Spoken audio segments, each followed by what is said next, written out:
you already know, Big Lou tapping in one more again. What it do with Big Lou and MC on 2? Baby. Bye. So check it out. You already see I'm in another hat like Beretta. Baby. Anyways, check it out. Today it's going down in UFC, so I will be dropping something on that. A middleweight champion, the UFC middleweight championship is on the line. North Africa's Duplessis is taking on three-time, what is he? Two-time middleweight champion, um, fellow Nigerian. I think he's Nigerian through New Zealand, I believe he is, right? Or did he come through Australia? One or the other. I have to look that up. I'll post it in the comments. Israel Adesanya. We'll see what happens. The last style bender they call him. I think Duplessis' fight with Strickland was more competitive, and Strickland had his number, which surprised me because we know Adesanya is a very talented fighter. I think he needs to be more of a attack dog when he goes in there ever again if he fights Strickland. If he comes out with this victory and retains and becomes the middleweight champion again in the UFC, then it's already been said by Dana White that the winner of this bout will take on Sean Strickland, and Sean Strickland's the number one contender. So we'll see what happens with that. But this video here is about, as you can tell from that thumbnail, if you guys know who that is, if you don't know who it is, if you're a boxing fan, you should definitely know who that is. He's been around for damn near 70 years, and he's in his 90s now. As Bob Arum, owner, president, CEO of Top Rank, and with ESPN. I'm pretty sure they have an ESPN boxing. There's affiliation there. I'm pretty sure because I remember seeing a lot of Top Rank on ESPN. Anyways, so this video is about, Bob Arum's been around, like I said, almost 7 years, right? I'm not sure the exact number, but it's close to 70 years. And he's been, came out, first fight he promoted was none other than the greatest, Muhammad Ali. And he was allied with Muhammad Ali for many years. Also, I think George Foreman, Hagler, I believe, and I think Sugar Ray too. I think Manny Pacquiao, Mayweather was there for a while. Mayweather bought out his contract, I believe, from Top Rank, and then went on and did his own thing and changed the game for boxers. And not too many boxers have caught on to that. How Mayweather was able to do that. De La Hoya is real close, and Pacquiao was probably real close. Other than that, I think Mike Tyson made some big money back in his, the mid '80s, late '80s, early '90s. He made a few $100 million easy. But again, you have to watch who you surround yourself with on your so-called management team, promotion team, just your entourage. Period. People always are looking to grab more than they need, or just outright do you dirty because they got a different agenda and motive at hand, and nothing else matters to them. So anyways, just think about that. So the names I just mentioned that he was affiliated with, just think of all the other names that were around during that time. So since I named Foreman and Muhammad Ali first, just think about it. The beginning, Sonny Liston, Floyd Patterson, right? Archie Moore, right? Joe Louis was before that too. Rocky Marciano, okay? Then we can go, Sugar Ray Leonard, Tommy Hearns, Roberto Duran, Wilfredo Benitez, Pepino Cuevas,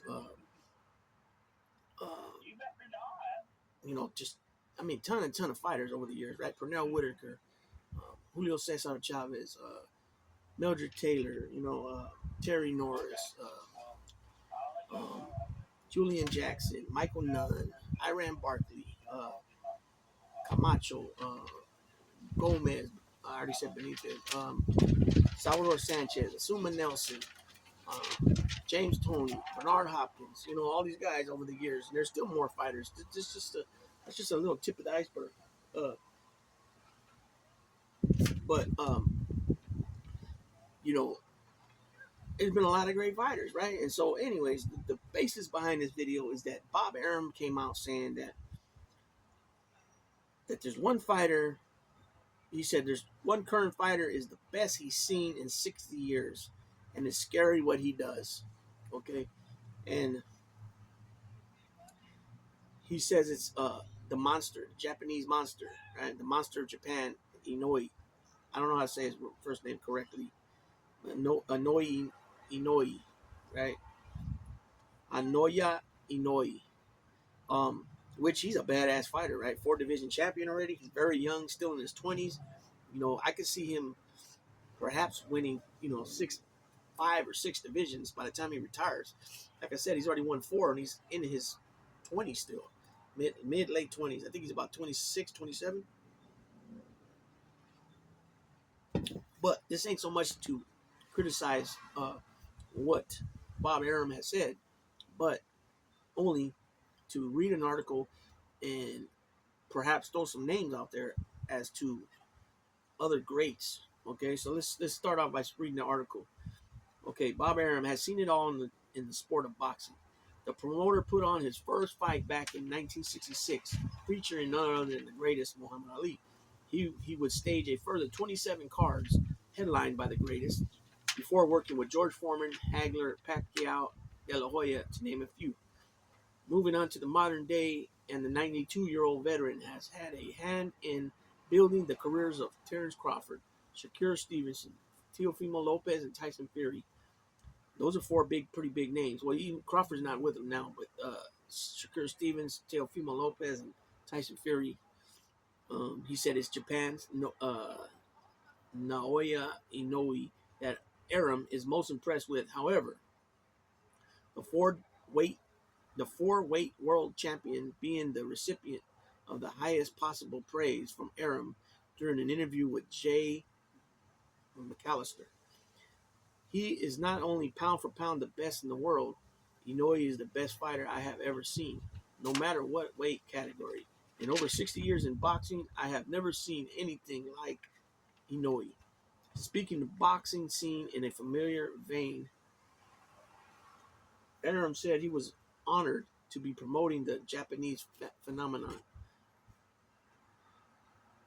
It's scary with what I'm seeing. He overwhelms really good opponents. I've never seen a fighter of that size perform the way he has. Maybe Salvador Sanchez had that ability. Even then, Sanchez did not win nearly all his fights by knockout.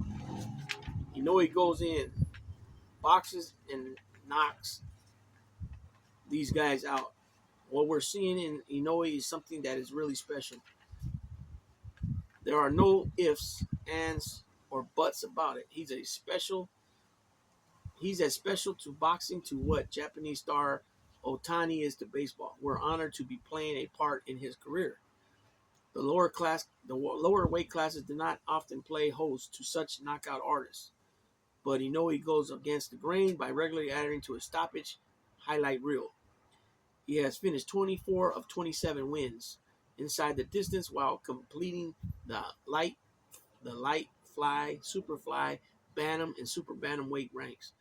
Along the way, he has logged wins over Nonito Donaire, Stephen Fulton, Omar Andres Narvaez, and Emmanuel Rodriguez. So those are some big names, you know what I'm saying? But I still don't think his resume is not, he's got 5 wins over 4 champions right there. Probably the biggest name is Nonito Donaire, right? Because Nonito, you know, was a powerhouse in those divisions, and then he had a slide, and then he came back to win another title, and then I think 4 years in between their first and second fight. But the second fight, he destroyed him even worse than he did the first fight. Now, I'm not taking nothing away from the monster. He is a great athlete, an excellent boxer, and he's just getting better and better. And who in boxing doesn't continue to get better and better after they've already accomplished, winning world titles? It usually doesn't happen where a boxer wins a world title, a second world title, and then all of a sudden they just start getting beat up. That usually don't happen. Now they'll have some battles where they go in there and like Morales and Barrera, Barrera Pacquiao, Morales Pacquiao, Marquez, where you're fighting 3 times. Pacquiao Marquez's case 4 times. Those are that's different because you're battling another guy who's just as superior in the sport, if not better. And it's been proven where it's went this way, and then the next fight that way, then a draw, and the next fight this way, and the next fight that way, right? And with the knockout or whatever. And so I was, I mean, he's been impressive thus far. Yes, knocking out 24 out of the first 27 bouts. And like I said, he's in his early, mid-20s, I believe, 26, between 25 and 27, 28. He ain't older than that. And he's already won 4 titles in 4 divisions, 4 weight classes. So can he get 5 like Tommy the Hitman earns? Absolutely. Can he get 6 like Oscar Golden Boy De La Hoya? Yes. Now, 7, ooh, that's pushing it.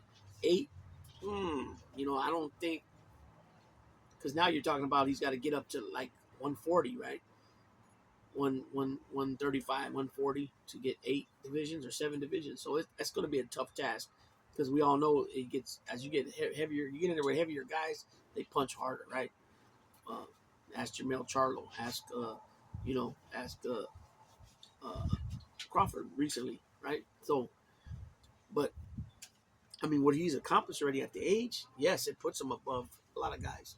Um, but I mean, you're talking about these it was a lot different back then in the 80s when it was boxing, late 70s, with the likes of the 4 Kings, which I believe there should be 5 Kings because I believe Benitez should be in that conversation, even though Benitez never fought Hagler, he fought the other 3.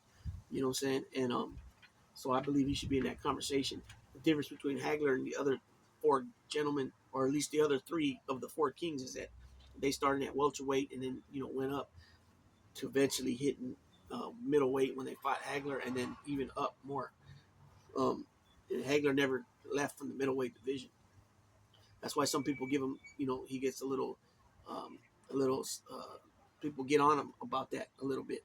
But other than that, you got, Roberto Duran, coming up fighting the way he fought at 135, coming up to play to fight and beat Iran Barkley the way he did. I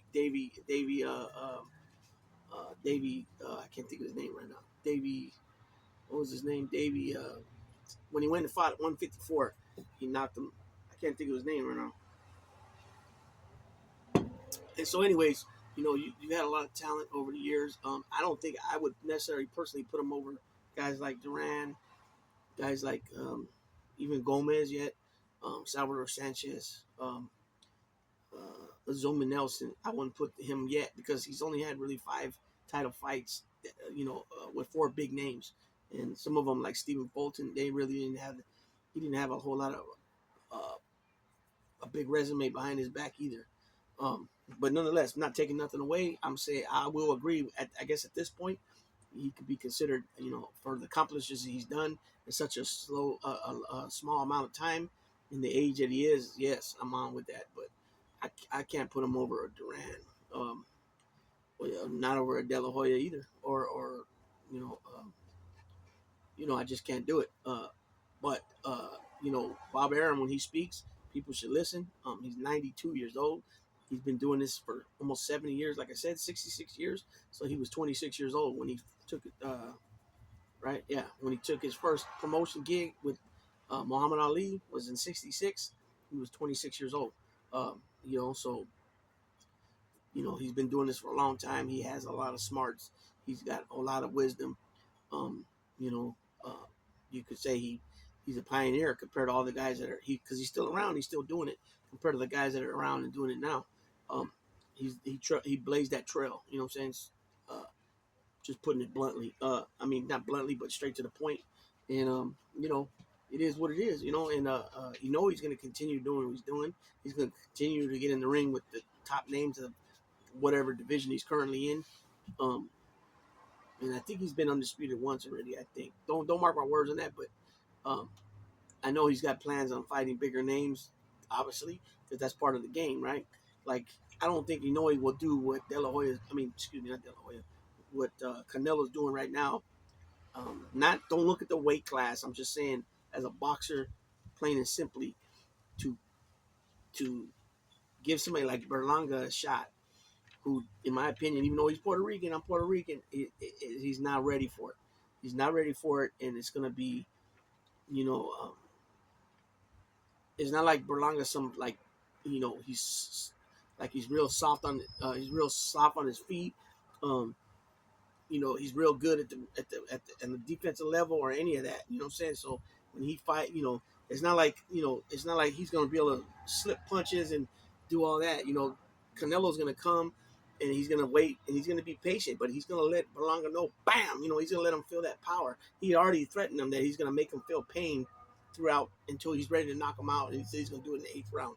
So my point is that somebody like Berlanga is not ready at that level, and he's going to be somewhat punished, and he's going to be punished at a, like a ration somewhat, if you get what I'm saying, And there's only one guy that he should be fighting in that division, is Benitez, right? Benitez is the number one contender at the WBC.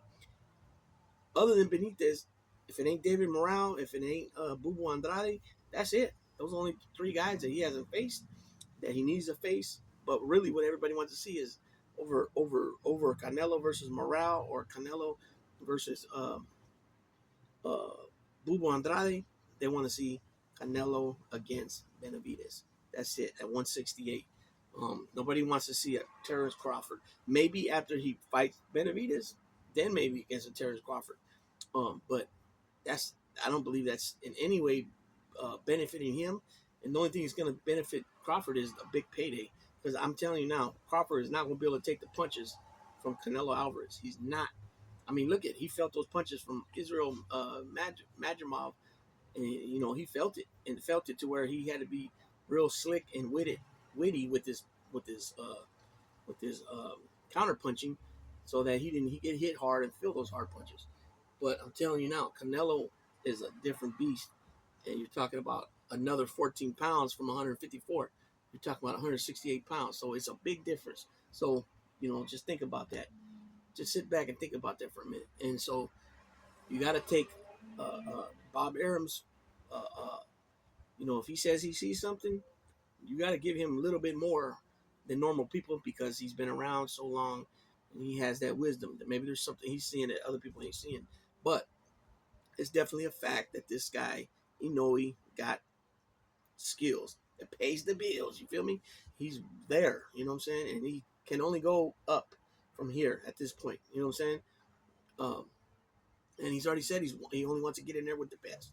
And he wants to continue that. So, hey, you know what I'm saying? Salute to him, because that's how it should be.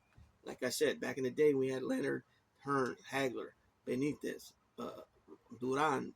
These guys wanted to fight each other. Fast forward a little more later, you had Terry Norris, Michael Nunn. All these guys wanted to fight each other. Julian Jackson, Gerald McClellan. They all wanted to fight each other. You know what I'm saying? Nigel Benn. These dudes all wanted to get in the ring together and fight. You know what I'm saying? And we got most of them, but we didn't get all of them. You know what I'm saying?